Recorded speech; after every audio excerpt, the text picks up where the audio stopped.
Hello student, आज हम auditing का एक टॉपिक जो कि आपके बीबीए 6 सेमेस्टर में है, स्पेशल ऑडिट, उसके बारे में जानेंगे। स्पेशल ऑडिट क्या होता है?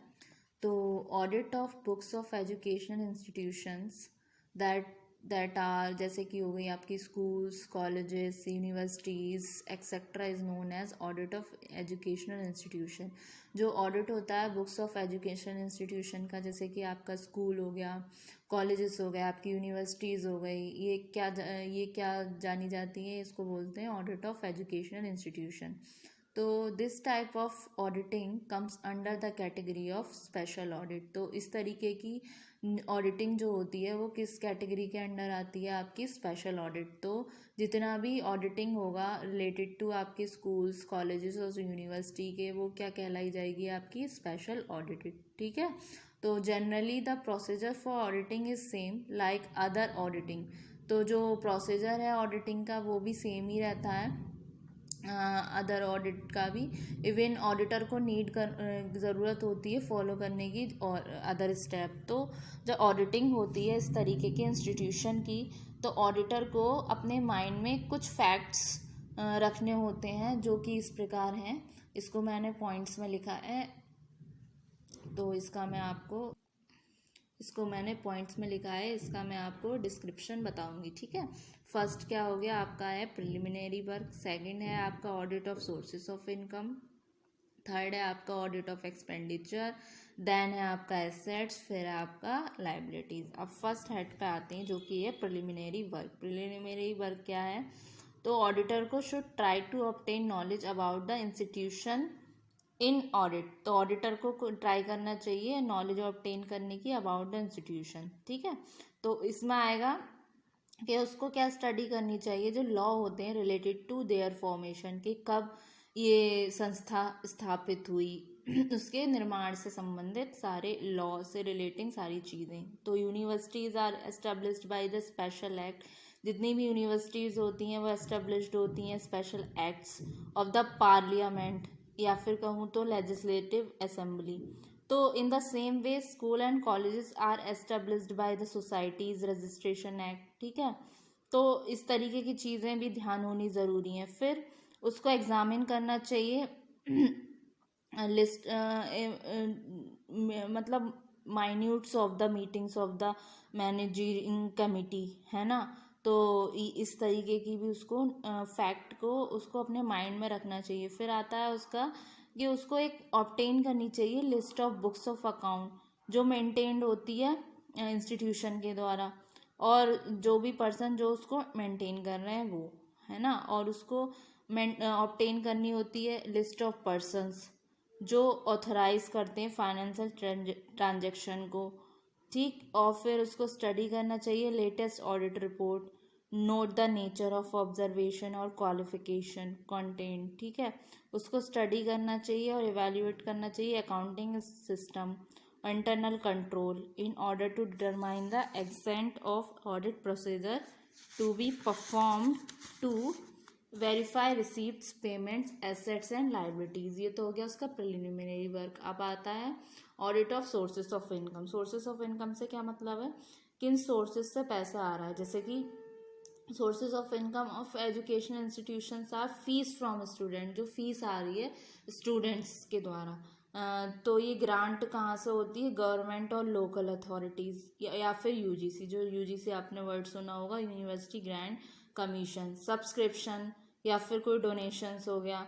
इनकम हो गई इन्वेस्टमेंट से। तो ऑडिटर को नोट करना चाहिए, उसको चेक करना चाहिए cash receipt on account of fees by reference to the counterfoils of the fee receipt books used, और फ्री स्टूडेंटशिप जो होती है उसको देखनी चाहिए daily authorise by the responsible authority. Second आती है उसको examination fees, admission fees received जो होती है एक साल में, should also be vouched by reference to the proper documentary evidence. तो ऑडिटर को क्या करना चाहिए?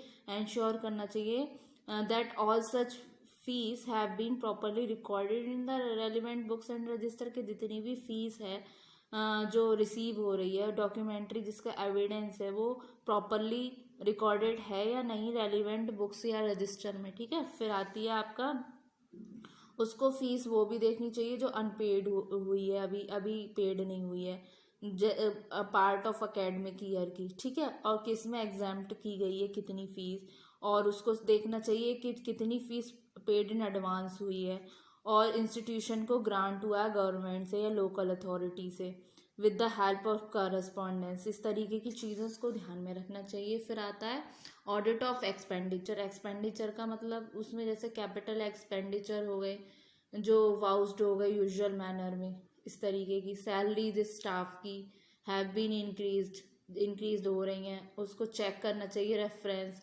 कमिटी ऑफ मैनेजमेंट का। ऑडिटर को कंफर्म करना चाहिए एक एडिक्वेट रिजर्व जो मेंटेन हो रहा है कंटिजेंसीज के द्वारा और उसको एसरटेन करना चाहिए system of ordering inspection receipt and issue of provisions food stuffs clothing and other materials जो सफिशिएंट होते हैं और सारे बिल्स जो प्रॉपरली पास्ड हो रहे हैं पेमेंट के लिए, ठीक है। और उसको एग्जामिन करना चाहिए जो प्राइस डिस्ट्रीब्यूट कर किए जाते हैं स्टूडेंट को जो with reference to relative vouchers relevant है ना, इस तरीके की चीज़ें उसको ऑडिट के एक्सपेंडिचर में आ गई, ठीक है। अब आता है आपका एसेट्स। एसेट्स का क्या है, उसको वेरीफाई करना चाहिए एडिशन टू फिक्स असेट्स जो परचेज होते हैं आउट ऑफ ग्रांट किस रेफरेंस में terms of the grant and entries in fix assets register. तो उसको कैरी आउट करना चाहिए फिजिकल वेरिफिकेशन ऑफ इन्वेस्टमेंट का, ठीक है। और ऑडिटर को वेरीफाई करना चाहिए cash in hand cash at bank in the usual manner, और उसको सी करना चाहिए देखना चाहिए सारे असेट्स जो इंक्लूडेड हैं बैलेंस शीट में इंक्लूडिंग जो प्रीपेड एक्सपेंसेस हो गए और ये जो एक्रूड एक्सपेंसेस हो गए। लाइबिलिटीज़ की टर्म में क्या आएगा, तो ऑडिटर को देखना चाहिए जितनी भी लाइबिलिटीज़ इंक्लूडेड हैं आपकी बैलेंस शीट में, और उसको देखना चाहिए जो आपकी आउटस्टैंडिंग लाइबिलिटीज़ हैं जो शो हो रही हैं बैलेंस शीट में, और उसको और क्या देखना चाहिए जितनी भी लाइबिलिटीज शो हो रही है बैलेंस शीट में उनकी रीजनेबल वैल्यूज। पीएफ के बारे में जो प्रोविडेंट फंड होता है अकाउंट को चेक करना चाहिए, ट्रांसफ़र देखना चाहिए इंस्टीट्यूशन का कंट्रीब्यूशन हो रहा है या नहीं होना है, उसका वेरिफिकेशन देखना चाहिए। और एजुकेशनल इंस्टीट्यूशन को डिफरेंट कैटेगरी ऑफ फंड जैसे कि गेम फंड होते हैं उनके डेवलपमेंट फंड होते हैं उनका separate statement of account maintain है या नहीं है, तो उसका ईच फंड ऑडिटर को थ्रोली चेक करना चाहिए स्टेटमेंट ऑफ अकाउंट्स का, उसको वेरीफाई करना चाहिए जो रिफंड होता है टैक्सेस का deducted at source of income from investment, ठीक है। और क्या करना चाहिए, वेरीफाई करना चाहिए सारी अपॉइंटमेंट इंक्रीमेंट जो सैलरीज में इंक्रीमेंट होता है अलाउंसेस होते हैं स्टाफ के, ठीक है, जो सैंक्शन होते हैं अप्रोप्रिएट अथॉरिटी के द्वारा। तो ये सारी चीज़ें क्या होती हैं स्पेशल ऑडिट के अंदर आती हैं। होप सो स्टूडेंट आपको ये टॉपिक समझ आया होगा। Thank you very much.